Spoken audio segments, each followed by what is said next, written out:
Bonjour et bienvenue dans cette vidéo. Pour beaucoup de crypto-monnaies, il existe ce qu'on appelle une ICO.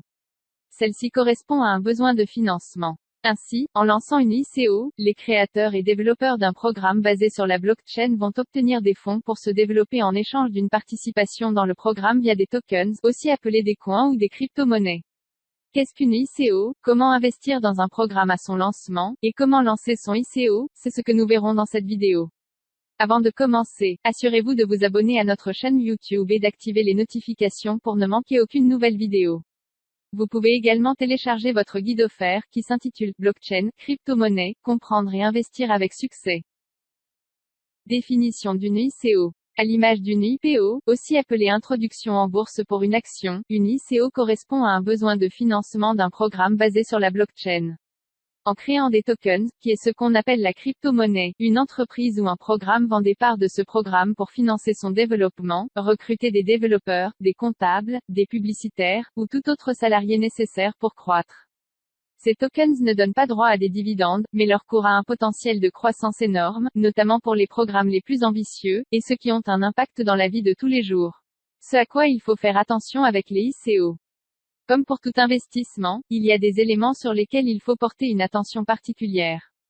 Là où il y a de l'argent, il y a toujours eu des arnaques et les crypto-monnaies n'échappent pas à la règle. Attention à ne pas investir dans n'importe quoi. Si vous n'êtes pas sûr de vous, n'investissez pas, ou évitez juste les ICO. Voici une liste des choses à vérifier ou pour lesquelles il faut se montrer vigilant. Les appels de démarcheurs. Le démarchage téléphonique pour de l'investissement est interdit en France. Certains arnaqueurs n'hésitent cependant pas à vous contacter en utilisant des ruses. Ils vous font croire que vous avez eu récemment un intérêt pour les crypto-monnaies et que vous leur avez fait une demande d'information. Raccrochez simplement. Le phishing. Certains individus utilisent le phishing pour détourner les fonds d'une véritable initial coin offering. Avant de faire un virement ou de donner votre numéro de carte, renseignez-vous sur les personnes et le site internet sur lequel on souhaite vous envoyer. Veillez à toujours utiliser le seul vrai site internet du programme. La liste des ICO en cours ou à venir. Regardez de près la liste des programmes qui vont se lancer et choisissez celui ou ceux dans lesquels vous voulez investir.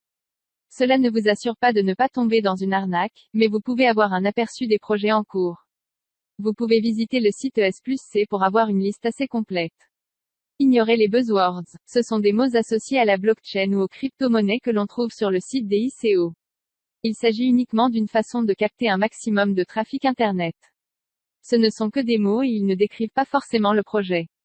Lire le white paper. Il s'agit de la description du projet, de l'équipe travaillant dessus, du temps nécessaire pour l'achèvement du projet, des moyens disponibles et des besoins, bref toutes les informations dont vous avez besoin pour vous forger une opinion. S'il n'y a pas de white paper, c'est déjà suspect. Les étapes pour investir avec une ICO. Pour bien faire les choses, on peut suivre certaines étapes avant d'investir avec une initial coin offering. Cela n'est pas obligatoire mais avoir un processus est important selon moi pour bien choisir son programme, ne pas investir dans n'importe quoi, ni oublier un élément. Voici les étapes que je vous propose de suivre. Allez sur un site internet recensant une liste à jour des initial coin offering pour visionner celles qui pourraient nous intéresser. Prendre connaissance du white paper pour avoir toutes les informations nécessaires à la prise de décision. Grâce au white paper, vous pourrez estimer la viabilité et la légitimité du projet. Se renseigner sur l'équipe travaillant sur le projet, et notamment le responsable. Il s'agit en général de personnes avec un beau CV et ayant travaillé pour de grosses entreprises comme les GAFAM par exemple. Revérifiez les informations obtenues en discutant avec d'autres investisseurs, en participant sur des forums, Reddit, ou sur des groupes Facebook. Achetez des bitcoins ou des ethers. Il n'est pas possible de participer à une ICO sans crypto-monnaie. Vous pouvez par exemple acheter des bitcoins ou des ethers sur Coinbase ou Binance avec des euros puis les transférer sur un portefeuille adéquat.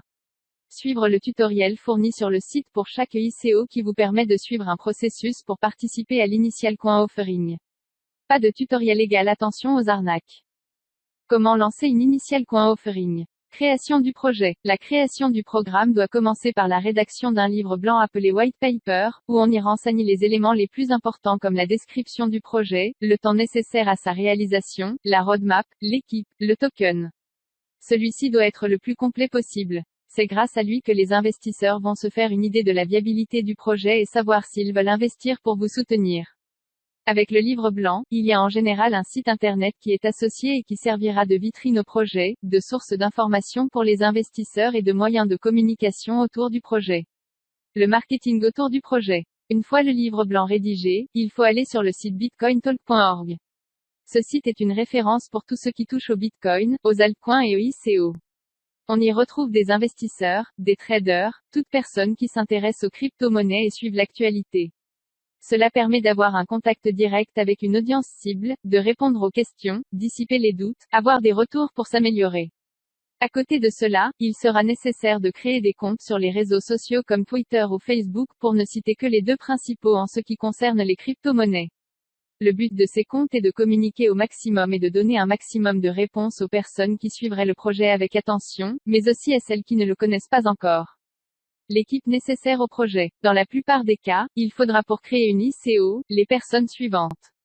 Un manager de projet qui gère le projet dans son ensemble et est responsable du travail effectué ou à effectuer. Un ou deux community managers qui s'occupent de développer une audience et de répondre aux questions sur le projet. Un bounty manager qui gère le programme des récompenses, un des community managers peut s'en charger si nécessaire. Un rédacteur qui va s'occuper de publier un maximum de contenu sur les différents réseaux, comme les blogs, ou d'autres médias. Des spécialistes impliqués dans chaque étape comme la création du site web, le design. Pour suivre l'actualité et l'évolution du cours des crypto-monnaies, rendez-vous sur CoinMarketCap. Merci d'avoir suivi cette vidéo jusqu'à la fin. Si elle vous a plu, n'hésitez pas à la partager sur les réseaux sociaux et à nous faire part de votre point de vue dans les commentaires. Vous trouverez également dans la description différentes ressources utiles comme l'ensemble de nos livres numériques gratuits et téléchargeables. À bientôt.